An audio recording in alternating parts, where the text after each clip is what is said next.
جب حضرت آدم علیہ السلام اور حضرت حوا مل کر رہنے لگے، دونوں سے مل کر انسانی نسل کا سلسلہ شروع ہوا۔ حضرت حوا کو جب بھی حمل ہوتا، دو جڑواں بچے جنم لیتے، ایک لڑکی ایک لڑکا۔ قابیل کا جنم ہوا تو ساتھ میں ان کی بہن عقلیہ بھی پیدا ہوئی۔ اسی طرح حابیل کا جنم ہوا تو بہن یہودا بھی پیدا ہوئی۔ خدا کے حکم کے مطابق حضرت آدم علیہ السلام کی شریعت میں یہ قانون بھی مقرر تھا کہ ایک پیٹ کی بیٹی اور دوسرے پیٹ کا بیٹا آپس میں بیاہے جاتے تھے۔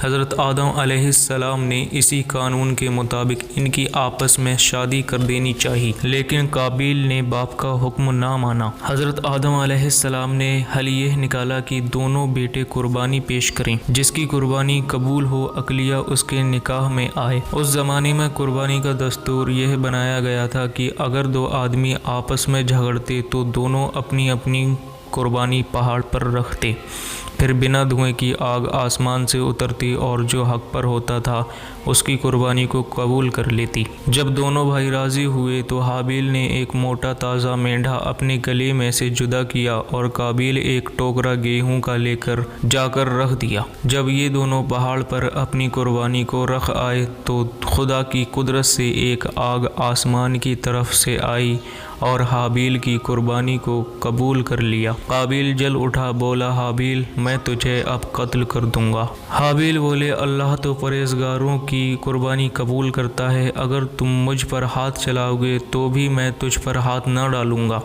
میں اللہ پر بھروسہ رکھوں گا۔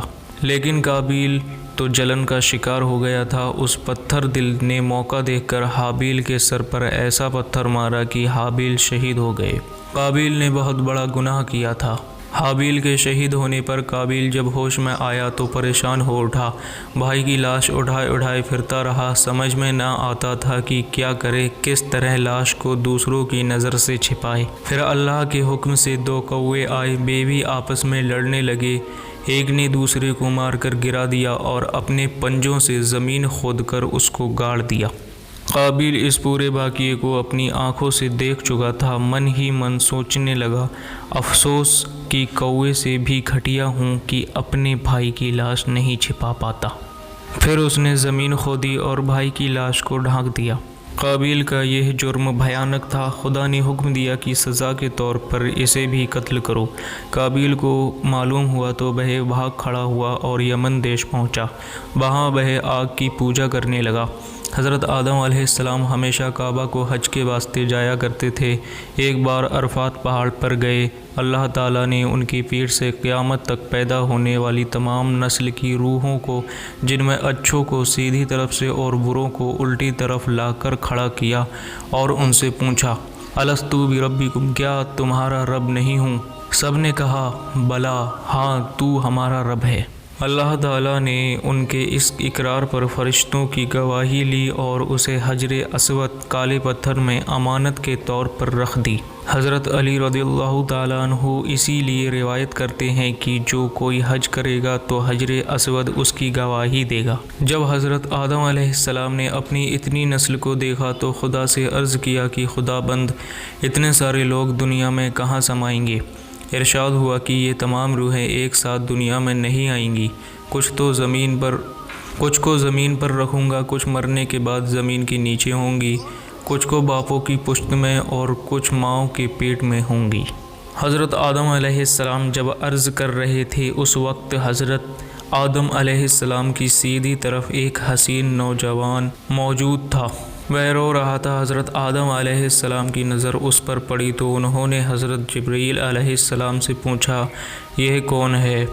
انہوں نے بتایا یہ تمہاری نسل ہی کا ایک نوجوان ہے جو اللہ کا پیغمبر ہے، نام داؤد علیہ السلام ہے، ایک چھوٹی سی خطا کی وجہ سے وہ رو رہا ہے۔ حضرت آدم علیہ السلام نے پوچھا عمر کیا ہے؟ بتایا 60 برس۔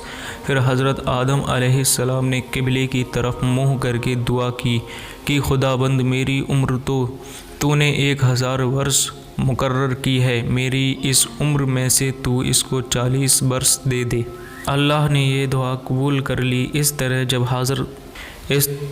جب حضرت اس طرح جب حضرت آدم علیہ السلام 960 برس کے ہو گئے اور حضرت اسرائیل علیہ السلام روح قبض کرنے آئے تو حضرت آدم نے فرمایا ابھی تو عمر کے 40 برس باقی ہیں، تو انہوں نے یاد دلایا کہ یہ 40 برس تو آپ نے میثاق یعنی وچن کے دن حضرت داؤد علیہ السلام کو دیے تھے۔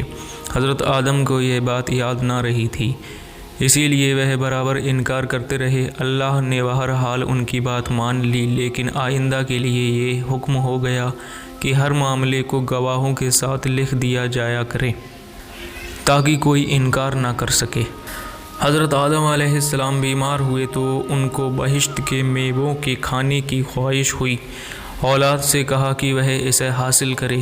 جب باہر آئے تو دیکھا کہ جبریل علیہ السلام کئی فرشتے کفن اور خوشبو بہشت کے لیے چلے جا رہے ہیں۔ ان سے حضرت آدم علیہ السلام کی خواہش کا ذکر کیا گیا۔